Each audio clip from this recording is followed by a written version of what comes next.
Hello everybody and welcome back to another Data Mine. This week we celebrated the 8th anniversary of Azur Lane in Japan, and that means we're getting a ton of new content. I streamed for over 19 hours this last weekend, but I made this short 13-minute video covering all the new stuff and everything important to you. I put a lot of work into it, and I highly recommend that you watch it if you haven't already. The reason I say that is because generally with these type of videos, I tend to lead off with news. Usually there's a lot of side information about updates and events that are not necessarily related to the specifics of the ships and equipment themselves, and I like to lead off with that. Today, I'm going to shorten that portion of this video, partially because everything that I would mention there is in that other video I posted literally yesterday, and the other part has to do with context. So much of the content that was announced this last weekend is going to be spread out over time. If you look at just this update by itself, not a ton is coming out. There's a brand new event that we'll talk about, but there's a lot of things coming down the pipeline. Even the wave of skins in this event are spread over multiple weeks. So if you want to get a full picture of the roadmap of where we're entering for the next couple months in the game, I highly recommend once again that you watch that video in full and then come back to this one. So before I get right into all the stuff coming today, I'm going to go over some really recent changes that I haven't covered in a specific individual video that I think is important enough to mention quickly here. Last week we got 5 new augment modules, and some of these make a significant impact. So I'm going to go over these really quickly. Monarch gets an augment module that gives her hit stat and firepower. She's also going to get extra firepower when her HP falls below 50%, and she significantly upgrades her barrage skill. She's going to add a flat 10% stat boost to her firepower and hit stat in the skill. Instead of proccing at 70% chance like before, she's now a guaranteed barrage. This barrage has been enhanced and does more damage, and this barrage is now going to inflict a speed reduction of 60% to things that it hits, as well as an evasion stat reduction by 10%. So now she's going to be a much more consistent battleship that also has the ability to consistently slow. These PR1 augment modules are doing good work on the updates to those ships. Next up, Karsel gets an augment module, and this one is probably the most impactful. She gets a general boost to her HP and torpedo stat, as well as a slash ability from the augment module, but more importantly, the unsinkable lucky ship skill is upgraded. Interestingly enough, the hidden luck stat of this skill that's not shown in the actual game description is actually increased. If you didn't know, this skill actually gives her 5 luck stat in the actual game, despite not having any mention of it. After the augment module upgrade, it's actually going to give her now 7 luck. That's not that big of a deal though, but what is the upgrade to this skill that allows her to go invincible when she would otherwise sink. Now it's only for 1 second, but then she actually has the ability to heal herself 10% when there are other people in the vanguard, and if for some reason she's the last one in your vanguard fleet, she's just going to stay invincible for another 5 seconds. So this really helps her survivability, kind of puts her more closer to this Laffy 2. She was the original Laffy 2 survivable in PvP. Now she's kind of getting a boost to her skill to put her closer to Laffy 2. Not quite all the way there, but significantly good. Additionally, this skill's actually going to give her a new special barrage that triggers when she fires her torpedoes. So that's going to really help with her DPS. She's going to also be able to inflict special flooding damage that hits for 10 seconds, inflicting 179 damage every second. So that's 1790 damage over the course of that time frame. So with the ability to have some invincibility frames as well as the extra damage, and Karsel is back on the map as being really powerful. Yorktown, not Yorktown 2, gets a very simple augment module, increases some key stats and gives her boosts to her weapon efficiencies. Although the skill boost isn't that impactful, this isn't going to move the needle very much. Z35's augment module is kind of a joke, but it does allow her to now have this idle ultimate move every 15 seconds. Lastly, Forbin gets an augment module. Forbin's not that good to begin with, so this isn't going to change that. However, this augment module significantly reworks her main skill, and it's strictly better in every way. It does a lot for her specifically, but she is a rare ship and it is 2025. Also, moving on with the recent updates, I'm going to talk about Yuudachi META. The Opsai meta fight recently flipped, and I can't pass up a chance to talk about Poi. Stat-wise, Yuudachi META is actually a tier below Yuudachi Retrofit herself. Now that kind of makes sense since Yuudachi META is an SR, while Yuudachi, once you retrofit her, is a UR. Luckily, this Yuudachi META does keep the main gun +1, and her weapon efficiencies are relatively similar to the retrofit version, less a 5% decrease in the torpedoes. She's got 4 skills, including an all-out assault. The all-out assault triggers every 16 times she fires her main guns. Also, as with all meta ships, she gets a boost in Operation Siren to her damage. Skill number 1, every 10 seconds she performs a special attack on a single enemy, and that enemy is going to get inflicted with special burn. Now, when I initially read this, I thought it was a ton of damage at 610 damage, but it actually triggers only every 5 seconds, unlike most damage over time effects that are triggering every second. So it's actually not too much damage. Over the 10-second period, you're going to be doing like 1200 damage, which is good, but not like crazy, especially considering it's only on one target. Skill number 2, she's going to get a 15% boost to her firepower stat and a 20% boost to her evasion stat. Also, she's going to deal an extra 15% raw damage to enemies inflicted with burn. Interestingly enough, her special burn from skill number 1's not going to trigger this. So she is going to need an HE gun, preferably a really fast firing one to get her all out assault. Her main gun +1 should help her be able to trigger more burn. Third skill, when she triggers the special attack listed in her first skill, which is every 10 seconds, remember, she's going to reduce the damage she takes by 20%, which is actually significant, for 8 seconds, which is a permanent uptime of basically 80% of the time. So that's actually pretty nice. Also, every 20 seconds, if this ship or an enemy ship on the battlefield is afflicted with burn, she's going to heal 5% of this ship's max HP. So she has a heal, it's tied around burning again. So this ship is really oriented around burning. You definitely need to have an HE gun, preferably one that fires very fast. I don't see a reason to use this one over the retrofitted version, which I think is better, but it's got cute art. It's definitely very usable. If you want to stick to a meta-only fleet, for example, you could stay in theme, and that's all I got for Poi Meta. All right, I want to talk about a new equipment that you actually should have obtained yesterday if you've been playing actively every day. The Saccharine Summons is an auxiliary elite equipment. It gives boost to firepower and evasion, although not a ton, and has a pretty interesting skill. When equipped by a non-Sakura Empire ship who is sortied with Unzen, unfortunately, because I feel like there's a lot of Sakura Empire ships that you want to sortie with Unzen. Anyway, she's going to activate 2 effects. The first one says that when the battle starts, you're going to increase this ship's speed by 5 for 8 seconds, and also she's going to deploy a shield that lasts 8 seconds and can negate up to 6 enemy shells. The second part of the skill is when the battle starts, for the first 30 seconds, increase this ship's damage dealt with HE ammo. This item actually has a lot of good effects here. Both of these, if you actually meet the condition to trigger them, are good, and then also like her 2 stats are going to be good. So this actually would go good on a firepower ship that is going to be doing damage, maybe something that's slower like a cruiser or something like that. I think what comes to mind is maybe like Hindenburg, because she's not a Saccharine Empire, and maybe in the sort of vanguard that you're looking to just deal a lot of damage really fast, you're going to put Unzen and Hindenburg together, maybe with like Aurora or something. You can maybe put this on Hindenburg to give her that extra damage. Not sure you really like the fact that it's only HE ammo, but I do think this equipment is important to pick up because I do think there are some uses out there. That skill has a lot of goodness there, despite some of the restrictions that it has. All right, well, I'm already on equipment. I'm going to continue on. We have one more piece of equipment that's brand new coming today. This is the Gold Rary Torpedo Bomber, the Ryusei Kai. This is an upgraded version of the Japanese converging torpedo bomber that is pretty standard to use against heavy armor. It has a lot of the same stats as that plane across the board. It has the exact same rate of fire, it has the same armor modifiers, and the same loadout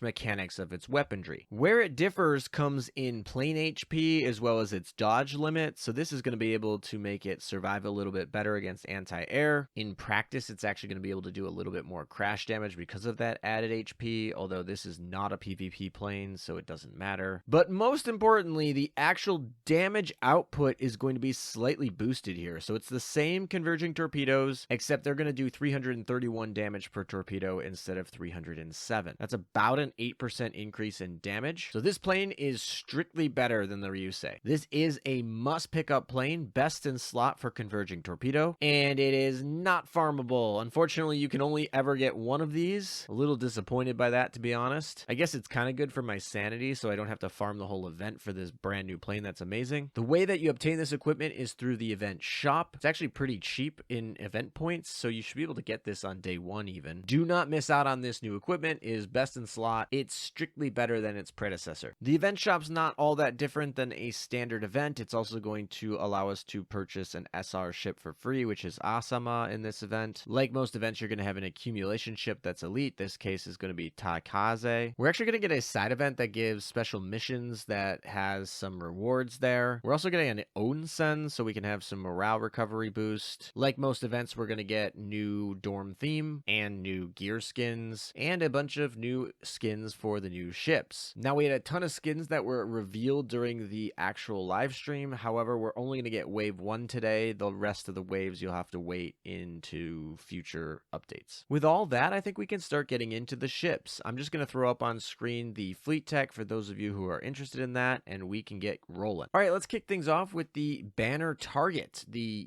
UR ship with the rate up. UR carrier Hakuhou, based on Project G14. Stat-wise, Hakuhou looks stacked. At 478 aviation stat, it moves her above Admiral Nakamov in the total game rankings into the second place behind just recently retrofitted Essex. She also has heavy armor and a sizable HP pool, so she reminds me the most of Hakuhou when we're comparing stats. The only place I really find her lacking is in hit stat. It's a little bit lower than I'd like, still above Shinano, but not as high as some of the more recent carriers. However, she more than makes up for that with her loadout of weaponry. She has 10 planes. She is the first ship in the game to actually have 10 planes, which is actually crazy. Given her actual construction proposal, I'd say she's probably similar to like what we'd get for a midway carrier. So maybe if we get midway carriers, they're also going to have 10 plane slots like this ship. This is speculation, but as we move through this power creep into these higher class ships, I'm just kind of speculating how that will impact the new stuff coming down the line. Long story short though, 10 planes is better than 9 planes or even 8 planes like most standard carriers have. Can we also talk about the fact that of those 10 planes, 7 of them can actually be torpedo bombers? 5 have to be torpedo bombers, and then there's 2 flex spots. That means she's going to have a lot of impact from Amagi CV to get those boosts off the torpedo bombers. In a lot of cases, I think you're probably going to want to go full torpedo bombers and then pair her with something like Amagi CV to get those boosts. But also, can we talk about that torpedo bomber slot? It has 5 planes in 1 slot and 155% efficiency. We were so happy when like Admiral Nakamov had 140% efficiency. It's much higher than that. That's really powerful. Interestingly enough, because it is probably the only plane slot that has 5 planes in it alone, and it has one of the highest efficiencies in the game, this is the best slot to put the new Ryusei Kai, which is funny because you can only obtain 1, so the most effective use of your single copy of this new Ryusei Kai is actually going to be on this Hakuhou. Anyway, 10 planes is insane, 155% efficiency is insane, 7 torpedo bombers is insane. She does give up some efficiency in her flex spot. 110% is actually quite low. It also only has 2 planes in that flex spot, but it does allow her to flex a little bit with the speed timing, really, and that I think is important. But generally, we really like her stats, so let's move on to the skills. Skill number 1, she gets plus 10% aviation and hit stat, so those are good stats for a carrier. Also, while this ship is afloat, each time a Vanguard fleet ship fires their main gun, which is going to be a lot, especially if you have destroyer guns and main gun plus 1s, and this is going to trigger a lot. Kind of reminds me of Raffaello's trigger. The ship that is firing this main gun is going to gain a black fragrance. While it has that status, that ship is then going to have a minus 7% self-damage taken. That's actually kind of crazy because that means that as long as the ship is firing every 5 seconds, they're going to have a permanent damage reduction. It should actually be pretty easy to get your Vanguard ships firing at least every 5 seconds. Main gun plus 1s will really help out with this. Every destroyer in the game pretty much should clear this. With just a little bit of fleet planning, this should effectively say minus 7% damage reduction to your whole Vanguard. And there's more. Anything hit by a main gun of your Vanguard ships are going to be inflicted with charcoal smoke. Any enemy ships inflicted with this status are going to deal 14% less damage to Hakuhou herself. So that's a nice built-in damage reduction there. You have to work for it a little bit, but it shouldn't be hard to basically blanket the whole field with this status. The status doesn't look like it expires either. Also, if the ship with this status is heavy armor, they're going to take 14% more damage from Hakuhou herself. So she effectively gets a 14% damage boost to heavy armor enemies. I really like this first skill a lot. It's kind of simple to understand. It's got a lot of really good things going for it. You do have to work for a few things, but they're easy to achieve if you are just paying attention. Really big fan of this first skill. Let's move on to the second one. When a main fleet IJN ship triggers a salvo or airstrike, so she's always going to trigger this at least once, and if you pair her with a bunch of other IJN ships, she's going to trigger this multiple times. I like where this is going. I feel like Hakuhou is just purpose built to pair with Amagi CV. Anyway, each time she's going to cycle through one of 3 abilities. The first one that she's going to trigger is that she's going to deal 10% more damage for 5 seconds. This doesn't stack, but it can refresh if you are cycling fast enough. The second one is going to trigger a special barrage, so more DPS, very similar to the first one in its actual practicality. The third one is a little bit interesting, but all main fleet ships gain 3 detection gauge units for 5 seconds. Once again, doesn't stack, but can refresh. Once you do it 3 times, it will cycle back, so it will go back to the first skill. So effectively, if you have like 3 IJN carriers, for example, and they all are paired up to launch their airstrikes simultaneously, she's going to trigger all 3 of these things at the same time and then basically loop back to the beginning so that when you reload the next set of airstrikes, you'll trigger all 3 again. I actually kind of like the way they did this, especially since when you think of like Taekaze with all of her randomness and things like that, this is like not really random, but it's cycling, it's more controlled, and you kind of can schedule your damage how you want. There's actually a lot of control here depending on how you build your fleet composition, and all these are just good. They're decent skills. They're not like break the game sort of skills, but they are good to have. I actually like this skill too. I think it's unique. It brings something new to the table, even though it's doing kind of the same thing that all these other ships are doing. They does it in a different way though. The only thing I'll say about this skill is reading it, it actually could probably just be slapped on an SR ship and I wouldn't even know the difference. Obviously it's slapped on a ship that has massive base stats, so it gets a lot better because it scales off those, but it's still a good skill. So let's move on to the last skill here. If this ship is equipping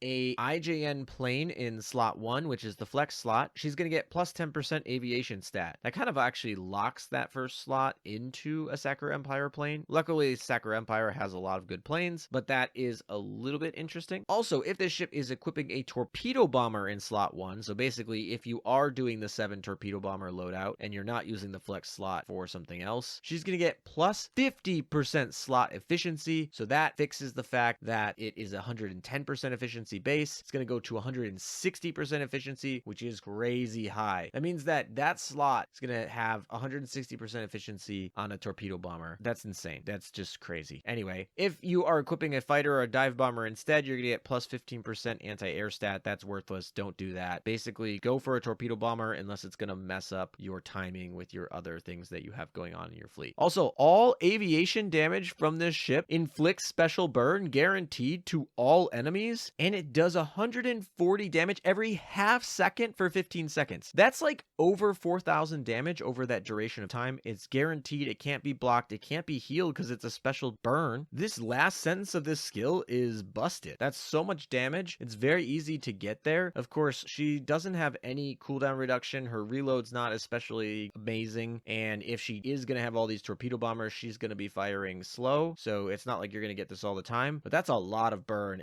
That's a lot of excess damage, and it's really easily accessible, and you know, you're going to have all these torpedo bombs that will just hit basically everything on the screen. I actually really like this skill too. I think the first 2 things are locking that flex slot and getting the advantage, so she has the flexibility to go out of it, but it really is catering you towards using an IJN torpedo bomber, which is ironically the new equipment that came out with this event. Skill 2 does something similar where you don't have to use other IJN ships, but you're heavily incentivized to, so a triple backline of IJN is going to do better for her, but it's not required. So she has flexibility once again if you want to bring Lion with her and things like that, because Lion's really good, but you are encouraged to kind of play a mono fleet, but you're not like locked into it. I really like this kit. I'm actually noticing now that I've looked at the whole kit together that she doesn't have a cross fleet barrage. This is actually a little bit unusual for a banner UR. Not that it makes her bad. She does not need one by any means. She's very powerful. I think her best friend is going to be Amagi CV. She's probably going to see most of her play in a triple IJN carrier fleet against heavy armor single bosses. She probably overtakes Hakuhou for that spot, which is interesting because a lot of people abbreviate her with Haku, and obviously Hakuhou can be abbreviated with Haku, and Hakuhou is replacing Hakuru. Okay, confusing, whatever. She pairs really well to Amagi CV, but she also pairs really well with Shinano too, so that's like a really good pair all around right there. I think the only visible downside that I see see with her is she is very slow, and you're going to be incentivized to run a very slow loadout on her, and so she's just going to be very slow. And she's not the most survivable thing out there either. She's not bad, but there's plenty of ships that have higher effective HP than her. In a lot of types of content where that doesn't matter, she's just going to blow things out of the water. I'm really excited to actually get and use her. PvP is probably not going to be one of those, although arguably you could try and make her work. I'm probably going to test it. So overall, this is a very solid UR. It's definitely something you should pick up. I really like it. I really like the way that they designed this ship, actually. As much as I complained about her being a paper ship and all that things, the kit that they actually put on her is good. All right, let's move on and talk about the next UR in this event. She's not available in the gacha. You actually get her by accumulating points and trading them in for her. She is the first UR submarine ever to enter the game. It's IJN I-404. It's an aviation submarine, and man, is she built different. She's gonna have the highest health pool of any submarine in the game, and it's by a mile. Her aviation stat as a submarine is on par with Fritz Rumi. Fritz Rumi, a top carrier. Crazy. Her actual torpedo stat is back down to earth. It's on par with a lot of the other SR submarines. Lower than a few other Japanese submarines that are SR even. Kind of like a U-boat level. She also has pretty solid hit stat and reload to boot as well. We also see a little bit of the rarity power creep when we get into the gear efficiencies. 140% in the first slot, 135% in the torpedo slot. It's not blowing out of the water what a lot of SR submarines are doing, but it is better than most of them. Also, she has 3 seaplanes. The only other submarine carrier in the game is I-13, so that's what we have to compare to. And she has 2 seaplanes at 150% efficiency. This new ship has 3 seaplanes at 180% efficiency, so there's a big jump there. Also, I just caught the fact that she is tied for the highest oxygen stat in the game. That means she'll be able to stay out in the battle longer and thus deal more damage. Also, it helps with survivability. So that's casually just a really strong thing. Actually, now that I'm looking at the stats, you might not even need to put a snorkel on her. So that frees up some slots to be able to do more DPS equipment. All right, let's move on to the skills. She has 3 skills, including an all-out assault. Her all-out assault is interesting. Like most submarines, she's going to trigger it when she has 0 oxygen and she resurfaces. But interestingly enough, she gets minus 40% damage taken for 5 seconds after she does that. So it's actually going to help make sure she survives when she does surface. That's really interesting. All right, skill number 1. If the sortie is in air superiority or higher, remember in game modes that doesn't check airspace control like Operation Siren, meta fights, PvP, although that doesn't apply for submarines, you are always going to be in air superiority in those game modes. Anyway, if you're in that, you're going to get plus 10% crit rate to all of your submarines, and then plus 10% torpedo damage to all of your IGN submarines. Both of those are going to trigger on herself, and then she has a universal submarine buff and an additional buff in the faction. Both very good. I actually don't know if you want to take an IJN sub even with this buff. She's obviously going to buff herself, but you might be willing to lose that buff to take some better subs, because the IJN subs are generally not that good, but she still has a universal crit rate buff, so it's totally fine. Also, when the ship enters the battle, 10 seconds after the ship enters the battle, and when retreating from the battle, so that's 3 times basically, trigger its equipped seaplane weapon. So that's basically going to launch an airstrike 3 times. The second time it's triggered, which is going to be the time that's 10 seconds after the ship enters the battle, she's going to surface and restore 10 oxygen per second, so that's 30 oxygen over 3 seconds, and then she's going to submerge again. Interesting to note, that's actually going to trigger that all-out assault early, so that's actually kind of nice. That is also why that damage reduction is very important, because it's going to help with the surfacing here. So it actually pairs with her all-out assault really nice. Haven't really seen that done really well on a submarine, so happy about that. Honestly, this first skill looks very good. Second skill, she's going to get plus 15% hit stat. We like that. Also, if this ship is in the submarine fleet, the submarine fleet can provide battle support outside the hunting range once per sortie. Her hunting range is actually pretty good, but you know, if you don't want to spend the oil to move your fleet, you can just get that one rogue node out there with that skill. Also, when this ship is afloat, when another fleet enters the battle, oh, she has a cross fleet. She has a submarine cross fleet. Interesting. That should actually work with both of your surface fleets, which is really interesting. At the start of the battle, all ships get 10% hit stat. She just gives a universal hit stat buff by having her around to all your surface fleet.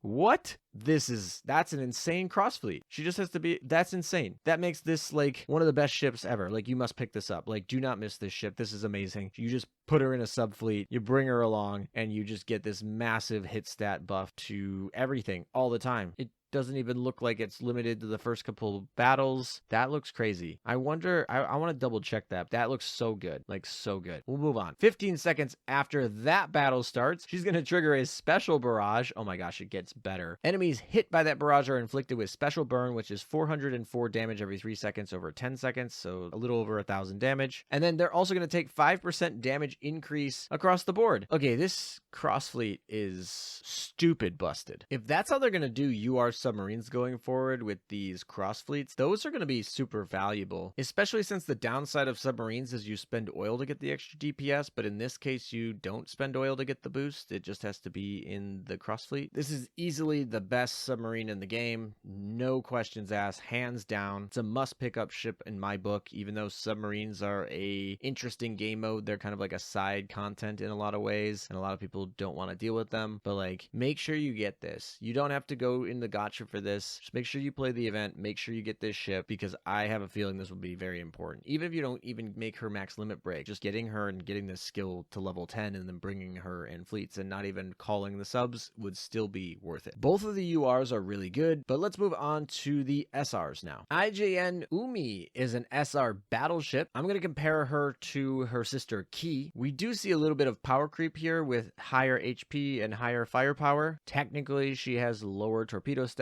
and marginally lower evasion stat, but generally she looks better. She even has plus 5% efficiency on her main battleship gun. So overall, just a notch better than Ki. Let's move on to the skills. Skill number 1. Every 6 seconds, she's going to gain a stack of poetic inspiration. That has a max of 5 stacks. So basically 30 seconds in, you're going to get max stacks guaranteed. She's going to get plus 4% firepower damage per stack. So not firepower stat, but actually a raw boost to damage that is based on firepower as its underlying stat. This is a 20% damage boost in theory at max. Also, when she gains the 5th stack, so that's 30 seconds by default, she's going to get plus 20% main gun crit rate. She's going to increase her secondary gun range to 95, which is actually pretty good. A lot of the ranges tend to be around like 70-ish, depending on the gun you equip, so that could be really helpful. Although technically 5 stacks is coming like 30 seconds or later, so pretty late in the game. And one of the more interesting parts of this skill, after the next main gun salvo, for the rest of the battle, she's going to get a minus 20% main gun reload. Like, she gets a cooldown reduction basically here, so that's really cool, and it's like in perpetuity. A lot of times these reductions come at the beginning and then they expire. This one you get later and you keep it. So all these are really good. Just keep in mind that she's not getting a lot of these poetic stacks very quickly, so this is kind of like a slow build up. All right, let's go on to skill number 2. At the start of the battle, she's going to enter graceful state. Each time she fires her main gun, she's going to alternate to 2 different states between graceful and sweet and smooth. So she starts by entering graceful, and then on her first main gun fire, she's going to enter the sweet and smooth state. All right, so let's talk about what happens. So each time she fires her main gun, she's going to trigger the following new state. The first one is when she enters the sweet and smooth state. So this is the first time she fires her salvo. She's going to trigger a special barrage. Enemies hit by this barrage are going to get minus 15%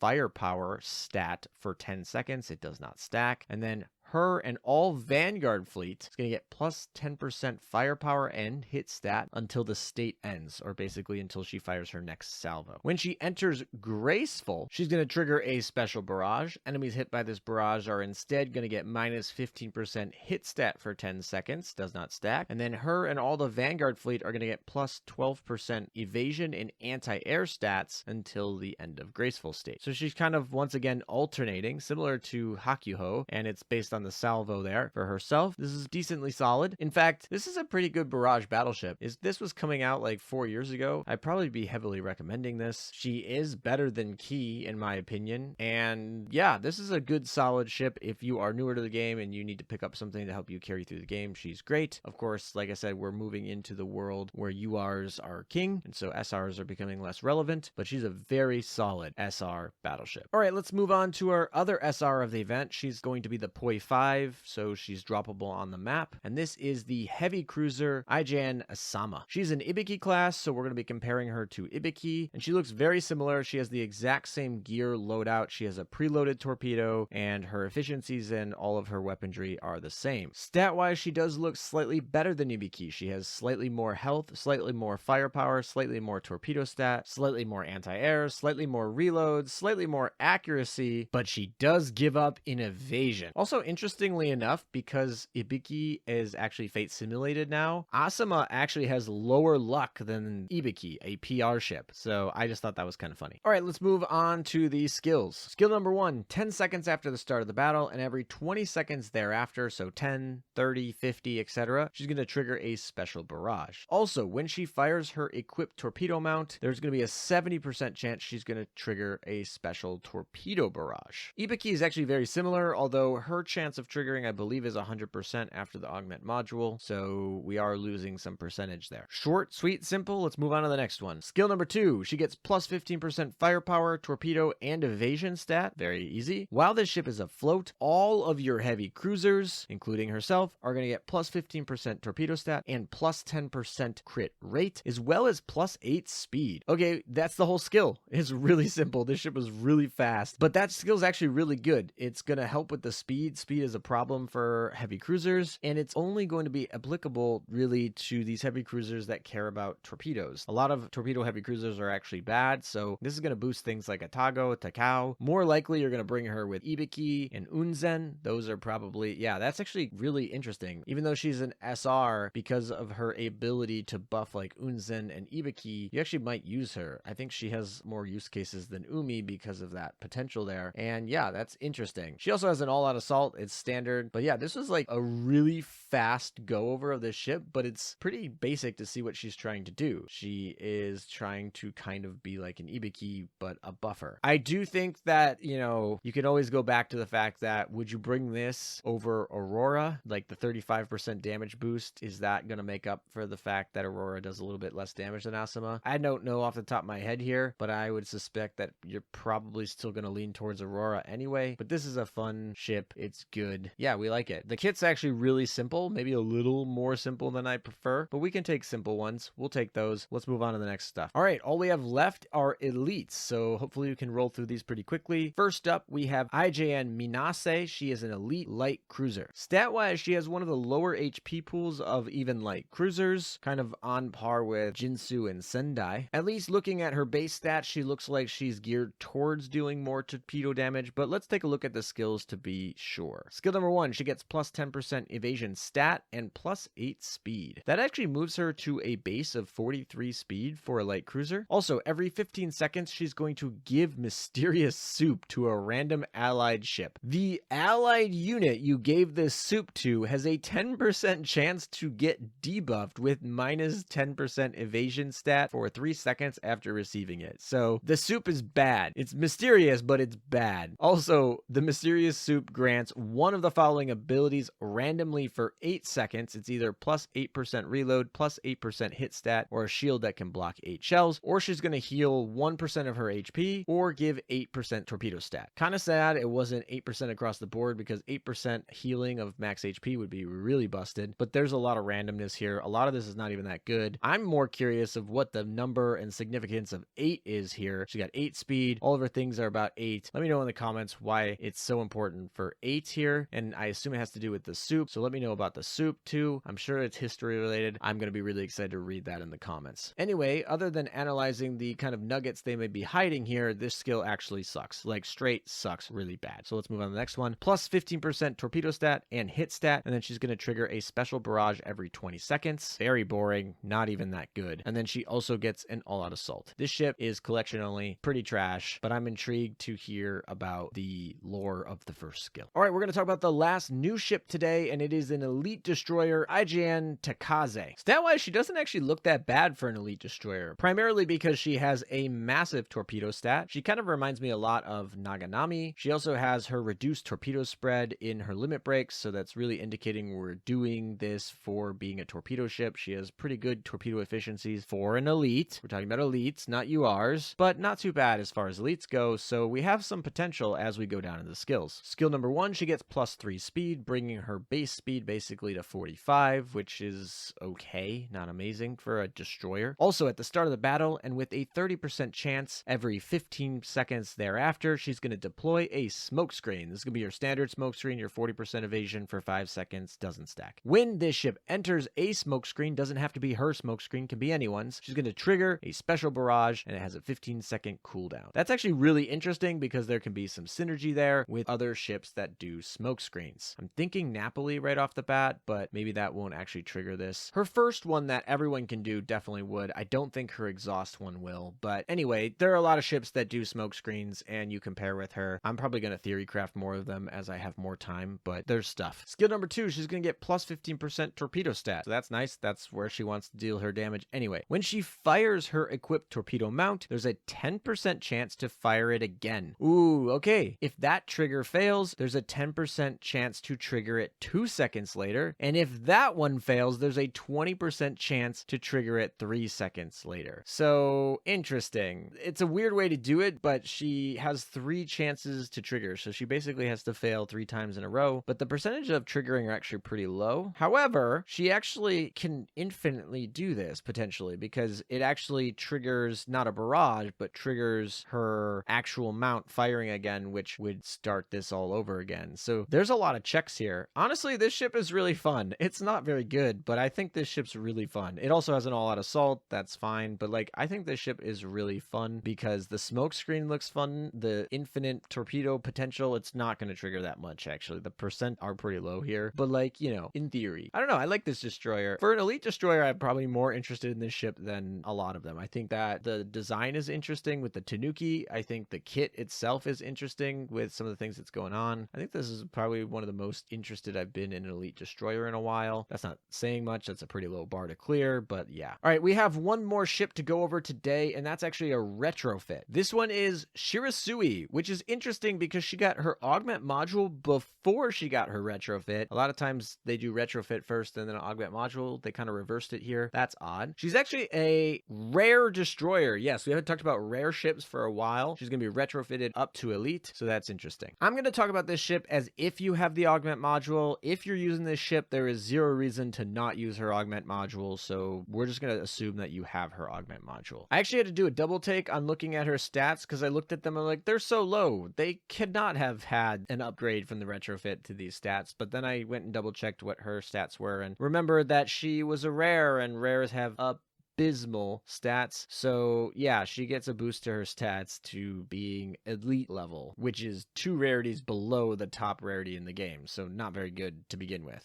Basically, all she's got going for her is her torpedo stat. Interestingly enough, she gets an anti-air gun mount +1. Her anti-air stat is 183. So that's interesting, but I guess sure. So we're not going to talk about her augment module skill that she gets, but she gets a brand new retrofit skill. It reads, while the ship is afloat, your main fleet is going to take -8% damage taken. Also, she's going to get plus 40% anti-air stat, which sounds massive and is good because she technically gets this anti-air gun +1, but she has such low base anti-air stat, it's not even going to make that much of an impact, but it will help. That's a big number. 40% is a huge number. When this ship takes damage, there's a 15% chance that she's going to increase her firepower and torpedo stat by 5%. There is a 5-second cooldown between activations, and there's a max of 3 stacks. So it is interesting that you could stack this a lot, but 15% is really low. If you play with Eldridge, you kind of get the vibe of what that will feel like. It's going to trigger it very similarly, and those are minuscule stats. Doesn't matter. When this ship fires her equipped torpedo, she's going to heal 5% of max HP to the lowest HP main fleet ship, and then trigger a special barrage. There's a 10-second cooldown there, so you can't just like hold on to torpedoes and double launch them. But she does heal, but it's going to be not too good because it's based on her max heal. So 5% is like, oh, that's good, but it's based on like a wimpy destroyer. So yeah, anyway, this ship is still pretty garbage. The retrofit didn't really fix this at all. So anyway, that's that. As far as the full event, I think I'm actually very excited. I think both of the URs are awesome. I have a little bit mixed feeling because submarines don't even feel like ships to me, so I don't count them for so many types of things. If I-4 404 was like not a submarine, I could argue that this might be the best pair of URs ever released. They're both so dominant in what they do, but like submarines are such optional content that I feel like I'm kind of overstating their value. If I'm looking more critically, I probably would argue Lion and Trafalgar might be better as a pair, but this is a really solid pair. Hakuhou has a very definitive place in the meta where she's going to be. It's not going to be everywhere. You're not going to bring her like Lion to pretty much everything that you want to do, but she's going to be best in slot at what she does. She's also a very interesting kit, and I-404 actually does feel like that. Yes, it's in the submarine fleet, but like this instantly gets slotted in every submarine fleet ever until we get more UR submarines to compete with her. She is so much better than all the other submarines, and impressively, she actually changes kind of the function of how submarines can be used because she's the first submarine that has a cross fleet, and so you don't have to spend oil to get all those benefits from her. I mean, that's just the URs. The SRs are really cool. Oumi is a solid battleship. Like 4 years ago, this would be a very good battleship. It's still good. The content that it can clear is pretty much the whole game, so like this is a very solid battleship if you like her or whatever. And then Asama is also interesting as well. And I would even argue that Taekaze has some use there. So the only collection-only ship, in my opinion, is Minase. She's terrible. But the event as a whole seems very fun, and I'm excited. So let me know in the comments what you guys think of the event. We are going to be streaming the event, so don't miss that. It's going to be this Saturday. So hopefully we can do some gacha pulls. We can go through the event. So if you want to do that with me, definitely show up on Saturday. There should be a page already, so you can remind yourself if you need to. Hope to see you there, and thank you guys for watching. Take care. I'll see you guys in the next video.